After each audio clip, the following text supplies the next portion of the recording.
ये देखिए मंदार पर्वत है।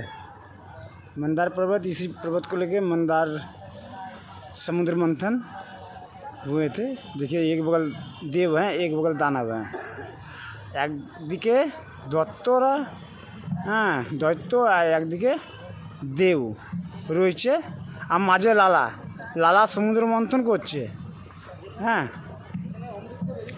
এই জায়গা থেকেই সমুদ্র মন্থন হয়েছিল, যেটাকে এক কলসি বেরিয়েছিল বিষ, তারপরে বেরিয়েছিল অমৃত, যাকে নিয়ে টানাটানি হয়েছিল দেবী দেবতাকে নিয়ে।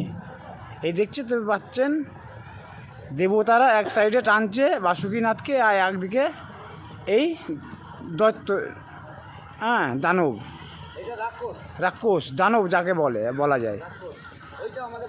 ये देखिए समुद्र मंथन, यही है समुद्र मंथन। हाँ, ये हम सबको देव